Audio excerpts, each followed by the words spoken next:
जी sir, अब try कीजिए sir. जी।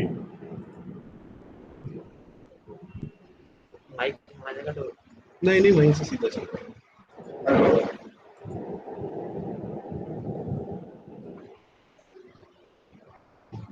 क्या आप मेरी स्क्रीन को देख पा रहे हैं?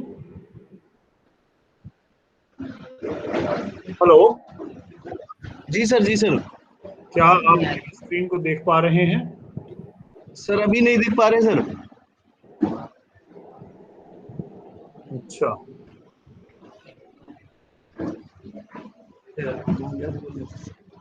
मुझे तो ऐसा लगता है कि देखनी चाहिए।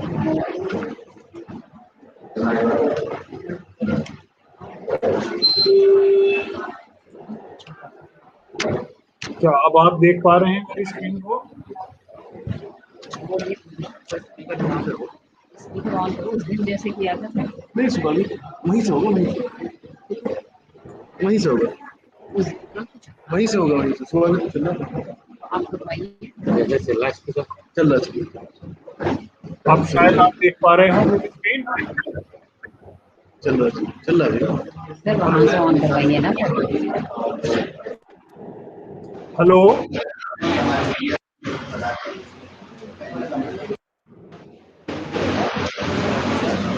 Hello, can you hear me? क्या आप मुझे सुन पा रहे हैं?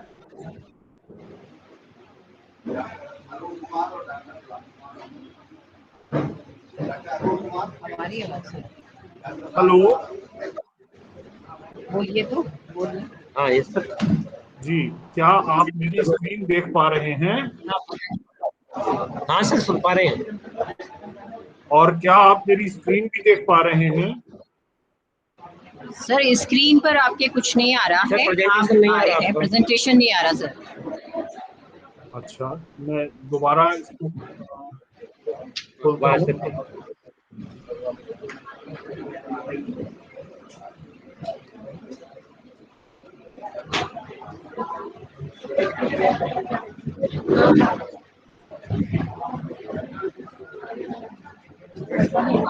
क्या इशू क्या हुआ है? पता नहीं, कई बार नेटवर्क का इशू हो सकता है। नहीं, नेटवर्क से आवाज़ का कोई लेना देना नहीं था। नहीं, इसमें तो आ रही है। अब दिख रहा है सर, अभी स्क्रीन दिख रहा है आपका? जी मैम। जी सर।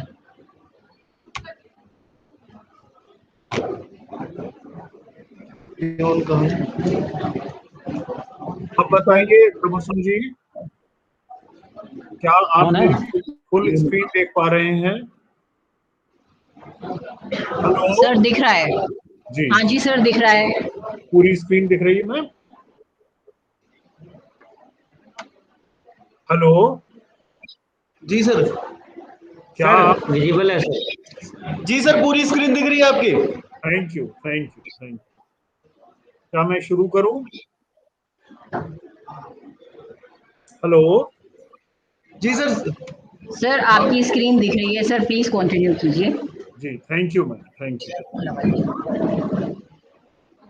माननीय कुलपति महोदय, रोहेलखंड विश्वविद्यालय बरेली, प्रिंसिपल साहब Raza college, organising secretary doctor Tabassum ji, मैं प्रोफेसर हरे कृष्ण, स्टैटिस्टिक्स विभाग चौधरी चरण सिंह विश्वविद्यालय में। मैं धन्यवाद करता हूँ ऑर्गेनाइजिंग कमेटी का कि मुझे एक अपॉर्चुनिटी दी कि उत्तर प्रदेश में जो हायर एजुकेशन में नया एक स्ट्रक्चर बनाया जा रहा है स्टीयरिंग कमेटी द्वारा, वो आपके सामने प्रस्तुत कर सकते। नई शिक्षा नीति, जिसको राष्ट्रीय शिक्षा नीति 2020 कहा गया, वो हमारे छात्र को एक प्रिंस की तरह से ट्रीट करती है, एक राजकुमार की तरह से ट्रीट करती है। और वो इस सेंस में कि उसको बहुत सारे ऑप्शन, नए ऑप्शन देती है, जैसे एकेडमिक फ्लेक्सिबिलिटी। एकेडमिक फ्लेक्सिबिलिटी का मतलब ये है कि वो स्टूडेंट अपने यूजी में, पीजी में आसानी से प्रवेश ले सकेगा और आसानी से अगर बीच में उसको छोड़ के जाने की जरूरत पड़ेगी तो छोड़ के भी जा सकता है. Easy exit and easy re-entry. May I request the host to please mute the mic? Thank you. Thank you. और नई संरचना में मल्टीडिसिप्लिनरिटी, वाइडर चॉइस ऑफ सब्जेक्ट्स है, उसका भी प्रावधान है. अपना mic. May I request the host to please mute the mic? जो भी कंप्यूटर पर बैठे हैं मैं उनसे रिक्वेस्ट करूंगा कि वो माइक को म्यूट कर लें. धन्यवाद. और जो नई संरचना है उसमें जो करिकुलम रखे गए हैं उनमें मेजर कोर्सेज, माइनर कोर्सेज, को करिकुलर कोर्सेज, वोकेशनल कोर्सेज सभी तरह का समावेश किया गया है. और इन स्किल डेवलपमेंट कोर्सेज के द्वारा बच्चों की एम्प्लॉयबिलिटी बढ़ाने का प्रयास किया जाएगा. और ये सब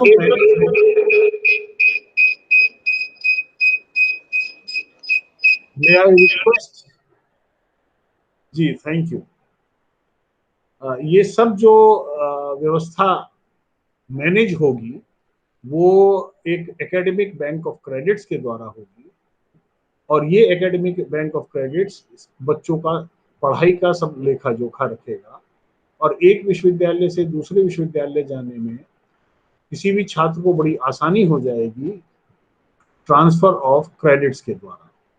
और ये सब करने से किसी भी छात्र का सर्वांगीण विकास, समग्र विकास संभव होगा. और इसी को राष्ट्रीय शिक्षा नीति 2020 होलिस्टिक डेवलपमेंट के रूप में प्रेरित करती है. क्योंकि हमारी एजुकेशन का जो उद्देश्य है वो ये है कि हमारे छात्रों की पर्सनैलिटी वेल राउंडेड हो, होलिस्टिक डेवलपमेंट हो, उसका बच्चा थॉटफुल हो, क्रिएटिव हो, सोशली रिस्पॉन्सिबल हो, जिससे कि वो आगे चल के नेशन बिल्डिंग में साथ दे. वेल ट्रेंड हो एक या उससे अधिक स्किल्स में, जिससे कि उसकी रोजगार परखता बढ़े. ना कि हम ऐसे छात्रों को बनाना चाहेंगे who are trained in a specific discipline only, कि केवल एक ही विधा को वो जानता है. उसमें ज्यादा मोरालिटी भी हम प्रेरित करने का प्रयास करेंगे, सोशल एथिक्स लाने का प्रयास करेंगे. और ऐसा नहीं हो कि उसको केवल किताबी ज्ञान हो और वो एम्प्लॉयबल ना हो. और जो आज की स्थिति है उसमें हमने आर्ट्स, साइंस, कॉमर्स, मैनेजमेंट ऐसी रिजिडिटी के साथ सेपरेशन कर रखा है डिसिप्लिन्स में. और उस रिजिडिटी के कारण कोई भी एरिया ऑफ स्टडी नैरो हो गया है, छोटा हो गया है, अपने आप में संकुचित हो गया है. और इसी वजह से लिमिटेड चॉइस रह गई है हर फैकल्टी में, हर डिसिप्लिन में कोर्सेज की. और क्योंकि सर्वांगीण विकास नहीं होता है बच्चे का, इसलिए उसकी एम्प्लॉयबिलिटी भी कम रह जाती है. और ये सब चीजें के सॉल्यूशंस जो हैं वो बच्चे का को डिफरेंट टाइप्स ऑफ कोर्सेज देने से होंगे, different types of skill development से होंगे. और इन सब का management choice based credit system से होना प्रस्तावित है. कुछ बच्चे हमारे फास्ट लर्नर होते हैं, कुछ स्लो लर्नर होते हैं, तो उन सब का भी ध्यान रखा जा सकता है हमारे इस नए संरचना के अनुसार. और जैसा कि मैंने पहले भी कहा कि इजी री एंट्री और इजी एग्जिट ये संभावना है नई संरचना में, जिससे कि वो अगर ब्रेक्स इन स्टडीज करना चाहे, यानी अपने स्टडीज में 1 साल 2 साल पढ़कर छोड़ के जाना पड़ा किसी मजबूरी के कारण बच्चे को, और 2-4 साल बाद, 10 साल बाद अगर वो वापस आना चाहेगा तो उसको वापस री एंट्री करने में आसानी होगी. इस संरचना में ऑनलाइन कोर्सेज को भी शामिल किया गया है. और इन सब का management academic bank of credits द्वारा होगा. नई संरचना बेसिक और अप्लाइड साइंसेज पे लागू होती है, आर्ट्स, सोशल साइंस, ह्यूमैनिटीज पे लागू होती है, भाषाओं पर लागू होती है, कॉमर्स पर होती है, मैनेजमेंट, एग्रीकल्चर, लॉ पर भी लागू होती है. लेकिन मेडिसिन, डेंटल, इंजीनियरिंग इन सब पर इसलिए लागू नहीं होती है क्योंकि ये पूरी तरह से गवर्न होते हैं सेंट्रल रेगुलेटरी बॉडीज द्वारा. जैसे मेडिसिन गवर्न होता है MCI द्वारा, डेंटल गवर्न होता है DCI द्वारा, इंजीनियरिंग AICTE द्वारा। वैसे तो मैनेजमेंट, एग्रीकल्चर और लॉ भी अपने सेंट्रल रेगुलेटरी बॉडी से गवर्न होते हैं, जैसे मैनेजमेंट AICTE द्वारा, एग्रीकल्चर ICAR द्वारा और लॉ BCI द्वारा।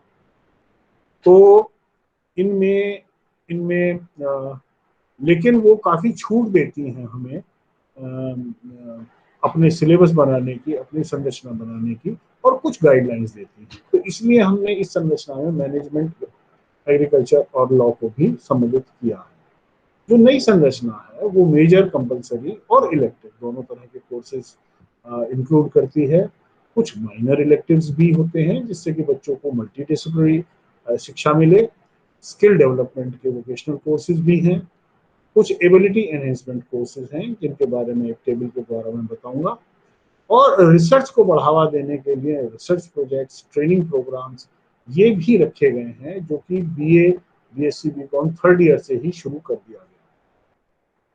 नई संरचना में 12वीं के बाद बच्चा कोई एक फैकल्टी चूज करेगा, आर्ट्स, साइंस, कॉमर्स इसमें से, और ये जो उसको मिलेगा आर्ट्स, साइंस, कॉमर्स, ये प्री रिक्विजिट के द्वारा मिलेगा। यानी कि अगर उसके पास 12th में ये सब्जेक्ट्स थे तो वो BA पार्ट 1, BSc पार्ट 1 में ये सब्जेक्ट्स ले सकता है।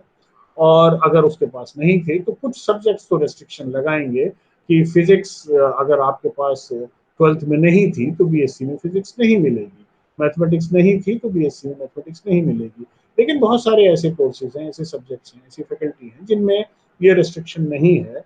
और सपोज हिस्ट्री अगर कोई बच्चा BA में लेना चाहता है तो उसमें ये रेस्ट्रिक्शन हिस्ट्री के एक्सपर्ट्स नहीं लगाएंगे कि 11th-12th में अगर उसके पास हिस्ट्री नहीं भी थी तो भी उसको मिल जाएगी। तो प्री रिक्विजिट तो सब में है। किसी में वो रिस्ट्रिक्शन ज्यादा है सब्जेक्ट्स में और किसी में कम है। तो जब वो UG के फर्स्ट ईयर में बच्चा आएगा तो 2 मेजर सब्जेक्ट्स अपने उस फैकल्टी से चूज करेगा जो उसने फैकल्टी चूज की है।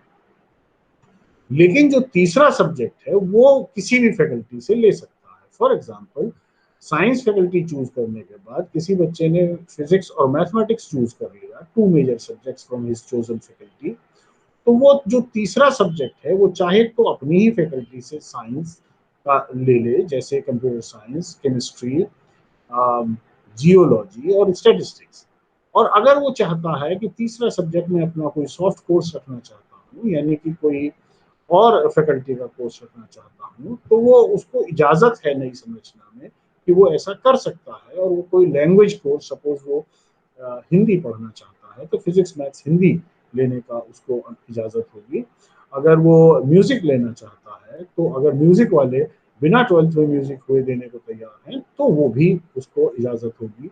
अगर वो हिस्ट्री लेना चाहता है तो फिजिक्स, मैथ्स के साथ हिस्ट्री लेने की भी उसको अनुमति होगी। ऐसा मेरे विचार से बहुत सारे बच्चे नहीं करना चाहेंगे। 80-90% बच्चे तो अपने ही साइंस फैकल्टी का तीसरा सब्जेक्ट लेना चाहेंगे। लेकिन अगर कोई 10-20% बच्चे ऐसा करना चाहते हैं कि वो तीसरा सब्जेक्ट किसी और फैकल्टी का लेना चाहते हैं तो उनको ये संरचना अनुमति देती है। इन 3 कोर्सेज के अलावा एक माइनर कोर्स सब्जेक्ट नहीं, कोर्स, एक पेपर 1 साल में उसको करना होगा UG फर्स्ट ईयर में, और दूसरा माइनर कोर्स करना होगा UG सेकेंड ईयर में। ये माइनर कोर्स जो 3 सब्जेक्ट उसने चूज किए हैं उनसे इतर होगा, उनके अलावा कोई चौथे डिपार्टमेंट में, चौथे सब्जेक्ट में जाकर वो अपना ये कोर्स कर लेगा। और पहले 2 साल में प्रत्येक सेमेस्टर में उसको एक स्किल डेवलपमेंट का कोर्स भी करना होगा। और जो एबिलिटी एनहेंसमेंट कोर्सेज हैं, जिनको को करिकुलर कोर्सेज भी कहा गया है, वो को करिकुलर कोर्सेज आज भी हमारी सभी यूनिवर्सिटीज में किसी न किसी रूप में चलते हैं, चाहे वो क्वालिफाइंग कोर्स के नाम से चलते हैं, चाहे वो कंपलसरी कोर्स के नाम से चलते हैं। उनके नाम जैसे फिजिकल एजुकेशन है, एनवायरमेंटल स्टडीज है, राष्ट्रीय गौरव है, जनरल नॉलेज है। इस तरह से तरह तरह के कोर्सेज तरह तरह की यूनिवर्सिटीज में चलते हैं। इनमें से फिजिकल एजुकेशन और एनवायरमेंटल साइंस तो कोर्ट के आदेश से, UGC के आदेश से कंपलसरी भी है। और थर्ड ईयर में रिसर्च प्रोजेक्ट, इंडस्ट्रियल ट्रेनिंग, सर्वे वर्क, इस तरह की कोई एक प्रोजेक्ट प्रति सेमेस्टर थर्ड ईयर में रखा गया। और हमारा स्टीयरिंग कमेटी में ऑब्जर्वेशन है कि जो ये मल्टी डिसिप्लिनरी की हम बात कर रहे हैं, this should be a fine blend of various skills. ऐसा नहीं होना चाहिए कि ये कोई हैपेजर्ड मिक्सचर बन के रह जाए, बल्कि बच्चे के सर्वांगीण विकास के लिए, उसको समग्र एक पर्सनालिटी देने के लिए एक फाइन ब्लेंड होना चाहिए। और freedom of choice of courses जो है वो उसके ओवरऑल डेवलपमेंट के लिए है, ना कि उसको jack of all master of none बनाने के लिए। ऐसा नहीं है कि उसने पढ़ तो बहुत सारे सब्जेक्ट लिए और उसको आया कुछ भी नहीं, ऐसा नहीं है। ये आप इस तरह से देखें कि ये एक रिवर्स पिरामिड की तरह से है कि वो यूजी फर्स्ट ईयर में बहुत सारी चीजें करेगा और फिर जैसे जैसे second year, third year, fourth year, fifth year की तरफ बढ़ेगा, वैसे वैसे उसके नंबर ऑफ सब्जेक्ट्स कम होते चले जाएंगे और फाइनली मास्टर्स डिग्री में आके तो एक ही सब्जेक्ट रह जाएगा। तो इसलिए शुरुआत में उसको ज्यादा कोर्सेज कराए जाएंगे और फिर धीरे धीरे धीरे धीरे जैसे जैसे उसकी चॉइस होती जाएगी वो वैसे वैसे अपना एक सब्जेक्ट की तरफ बढ़ता जाएगा। तो उसको फ्रीडम तो है अपनी एक्टिविटीज की, अपनी चॉइसेस की, लेकिन under the umbrella of discipline, एक ऑर्डर मेंटेन करने के लिए, एक डिसिप्लिन मेंटेन करने के लिए कुछ रूल्स रेगुलेशंस तो बनाए ही जाते हैं, जो कि इस संरचना में भी हैं। और ये जो संरचना है ये गाइडिंग बीकन की तरह से काम करती है, कोई ऑर्डिनेंस या एक्ट नहीं है। इसको प्रत्येक यूनिवर्सिटी अपने अनुसार टेलर कर ले। केवल कुछ चीजें इसमें कंपलसरी हैं, जैसे नंबर ऑफ कोर्सेज की कंपल्शन है, जैसे क्रेडिट्स का कंपल्शन है, जैसे कॉमन मिनिमम सिलेबस का कंपल्शन है, वो मैं अभी आगे बताऊंगा। लेकिन ऐसा नहीं है कि यूनिवर्सिटी की कोई स्वायत्तता इसमें डिस्टर्ब होती है। जो स्ट्रक्चर बनाया गया है यूजी और पीजी प्रोग्राम का वो इस तरह से है कि पहले साल में जब बच्चा प्रवेश लेगा तो 3 मेजर सब्जेक्ट्स जो मैंने पहले एक्सप्लेन किए थे वो चूज करेगा और एक साल में एक कोर्स किसी चौथे डिपार्टमेंट में जाकर वो कर लेगा। दोनों सेमेस्टर मिलाकर एक कोर्स। 2 को करिकुलर कोर्सेज हैं। को करिकुलर कोर्सेज बेसिकली हमने 6 रखे हैं पहले 3 साल के 6 सेमेस्टर में। उनको डिटेल में तो मेरे साथी दिनेश जी बता देंगे, लेकिन मैं यहाँ पर केवल नंबर बता रहा हूँ। तो इसमें बहुत सारी उसको छोटी छोटी छोटी चीजों की जानकारी मिल जाएगी बच्चों को और उससे उनको जीवन में आगे बढ़ने में, एम्प्लॉयमेंट में, इन सब चीजों में सहायता मिलेगी। और ऐसे ही 2 वोकेशनल कोर्सेज यानी कि जो स्किल डेवलपमेंट कोर्सेज हैं वो भी प्रत्येक सेमेस्टर में एक रखा है पहले 2 साल में, यानी कि 4 कोर्सेज किसी एक ट्रेड के, एक विधा के बच्चा विधा चुन लेगा अपने चॉइस के अनुसार और फिर वो 2 साल में उस विधा पर मास्टरी हासिल करेगा। फिर ये पहले साल का हुआ और पहले साल में वो 46 क्रेडिट अगर अर्न कर लेता है तो उसको हम आज की डेट में तो हम उसको केवल बीए पार्ट 1 की मार्कशीट देते हैं, बीएससी पार्ट 1 की मार्कशीट देते हैं। लेकिन इस नई संरचना के अनुसार उस मार्कशीट के साथ साथ हम उसको एक सर्टिफिकेट भी दे देंगे कि certificate in arts, certificate in commerce, certificate in science.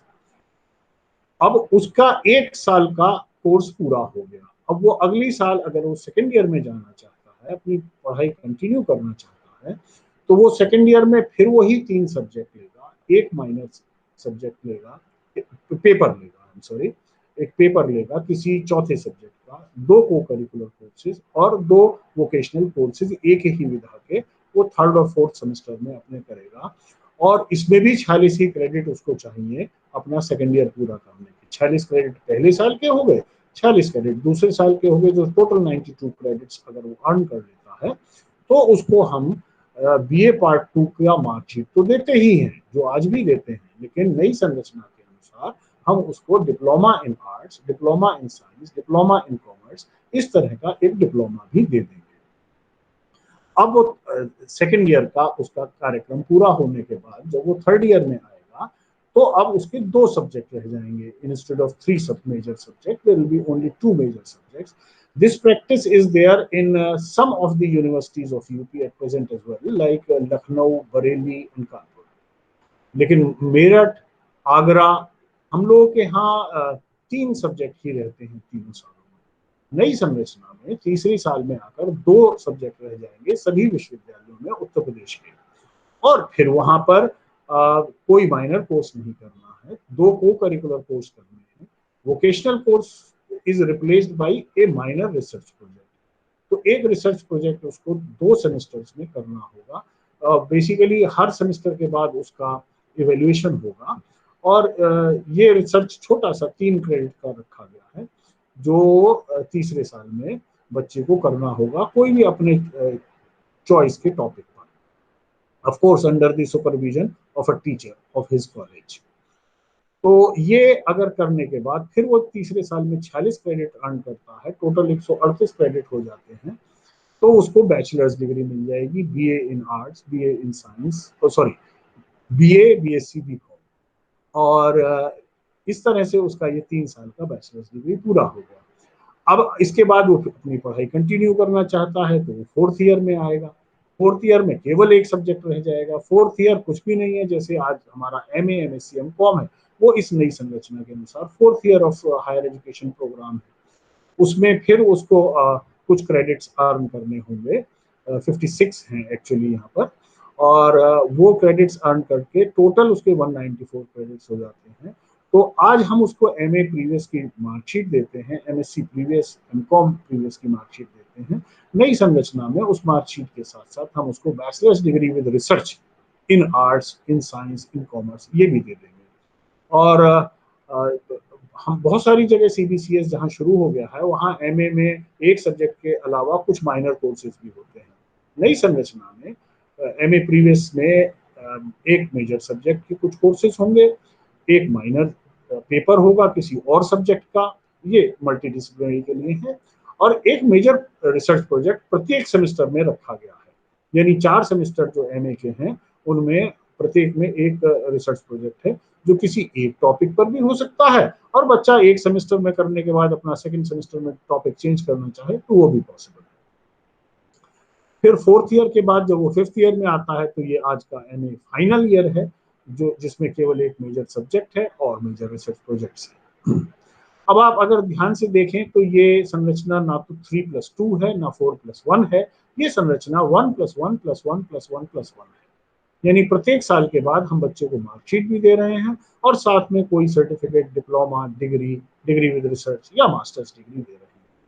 तो जो आज की डेट में 3 साल में बच्चा किसी यूजी कॉलेज में अपने 3 साल करता है, और फिर उसको चौथे साल की बैचलर्स डिग्री चाहिए, तो उसको जाना तो वहीं पड़ेगा जहां एमए चल रहा है। वहां जाकर एडमिशन मेरिट के अनुसार या एंट्रेंस टेस्ट के अनुसार जैसे भी है वो वहां एमए प्रीवियस में एडमिशन लेगा, और वो एमए प्रीवियस अगर पूरा करके डिग्री छोड़ के बीच में जाना चाहता है तो उसको 4 साल की bachelors degree with the nomenclature bachelors degree with research in arts, in science, in commerce ये मिल जाएगी। और अगर एमए पूरा करने के बाद वो छठे सेमेस्टर 6th ईयर में जाना चाहता है तो उसको प्री पीएचडी कोर्स में एंट्रेंस टेस्ट के थ्रू दाखिला लेना होगा, और जो आज भी है। तो प्री पीएचडी कोर्स करने के बाद, जिसमें रिसर्च मेथोडोलॉजी का एक कंपलसरी कोर्स होता है, 1 या 2 मेजर अपने सब्जेक्ट के कोर्सेज होते हैं, एक छोटा सा रिसर्च प्रोजेक्ट भी होता है, वो या टर्म पेपर के नाम से होता है। वो करने के बाद अगर उसने टोटल कुछ क्रेडिट्स अपने अर्न कर लिए, 24 क्रेडिट हैं इस प्री पीएचडी कोर्सेज के नई संरचना में, तो हम केवल मार्कशीट ही नहीं लेंगे प्री पीएचडी कोर्स वर्क की, बल्कि उसको एक पीजी डिप्लोमा इन रिसर्च ये भी दे देंगे। यानी कि बेसिकली नई संरचना में बच्चा अपना 1 साल जब भी पूरा कर लेगा और छोड़ के जाता है, तो उसको हम कुछ ना कुछ एक डिग्री, डिप्लोमा, सर्टिफिकेट जरूर दे रहे हैं। और फिर उसके बाद 7th ईयर में आकर वो बच्चा अपना नेचुरली थीसिस, जो पीएचडी थीसिस है, वो 1 मेजर रिसर्च प्रोजेक्ट थीसिस करेगा। ऐसी ये संरचना है। इसका जो एक बहुत मेजर फायदा है वो ये है कि अगर किसी साल छोड़कर बच्चा जाता है, सपोज 2nd ईयर बीए के बाद बच्चा कोई किसी मजबूरी में पढ़ाई छोड़नी पड़ती है और 10-12 साल बाद वो पढ़ाई को रीस्टार्ट करना चाहता है, तो जो आज की संरचना है उसमें तो बीए पार्ट 1 में दोबारा एडमिशन लेना पड़ेगा उसको 10-12 साल के गैप के बाद। लेकिन नई संरचना में सेकेंड ईयर अगर वो डिप्लोमा लेकर गया है तो थर्ड ईयर में ही एडमिशन ले सकेगा वो। ऑफ कोर्स हर यूनिवर्सिटी का अपना कुछ ऑर्डिनेंस तो होगा कि भाई हम अगर मेरिट से एडमिशन कर रहे हैं उसके, तो कुछ मार्क्स गैप के काटते हैं, वो आज भी काटते हैं, कुछ परसेंटेज उसको डिडक्ट करते हैं, वो आगे भी इस तरह के रूल्स बनाए जा सकते हैं। लेकिन सब्जेक्ट टू दोज रूल्स उसको हम फ्रीडम देंगे कि वो अगर उसके पास डिप्लोमा है 10 साल पुराना तो वो थर्ड ईयर में एडमिशन ले सके। ये एक टेबल है जिसमें नंबर ऑफ कोर्सेज दिए हुए हैं विद देयर क्रेडिट्स की फर्स्ट ईयर में उसको 3 जैसे अपनी उसने सब्जेक्ट चूज किए, 2 अपनी फैकल्टी से चूज किए हैं और एक किसी और फैकल्टी से चूज किया है। तो सेमेस्टर सिस्टम होगा नई संरचना में, और इस बात का ध्यान रखा गया है कि एग्जामिनेशन का बर्डन बहुत ज्यादा इंक्रीज ना हो यूनिवर्सिटीज पर। इसलिए आज जैसे मैं एग्जांपल दे के बात करूं कि आर्ट्स में, हिस्ट्री में, पॉलिटिकल साइंस में, सोशियोलॉजी में 2 पेपर होते हैं एक साल में, तो अब भी हमने 2 ही पेपर एक साल में रखे हैं, बस फर्क इतना कर दिया है कि एक पेपर एक सेमेस्टर में हो जाएगा और दूसरा पेपर दूसरे सेमेस्टर में हो जाएगा। तो बेसिकली ये तो हुआ है सेमेस्टर सिस्टम होने से कि एग्जामिनेशन 2 बार कंडक्ट होगा, लेकिन double examination burden number of papers के हिसाब से नहीं किया गया है नई संरचना में, क्योंकि ये एक major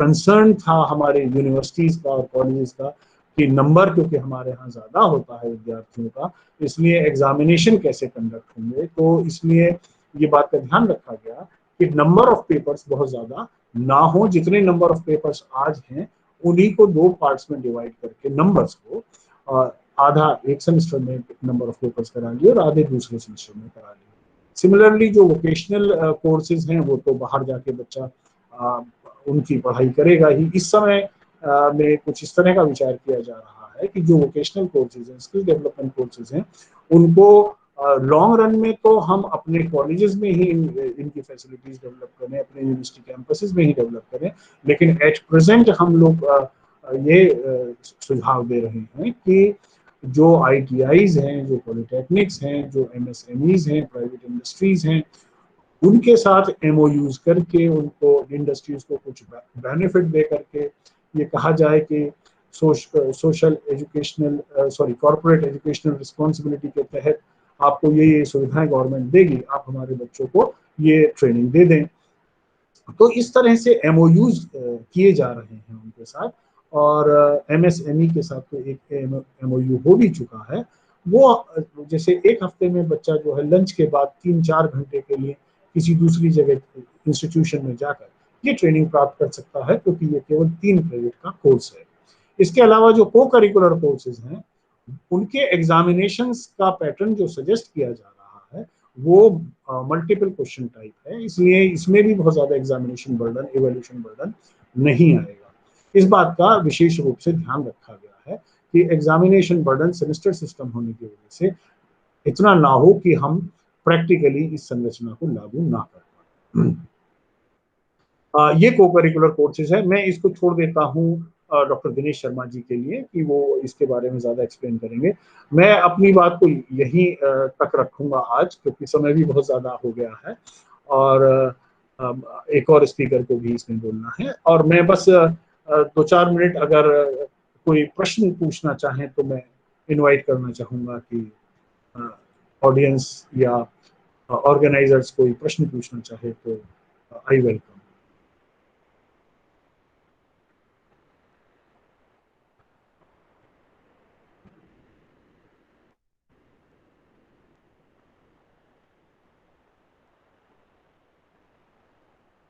Am I audible to you? Yes, sir, you are. Yes, sir, you are audible. Thank you so much, sir. यहाँ सर DC सर हैं, अभी हम लोग उनके साथ कंटिन्यू करेंगे। तो thank you so much once again.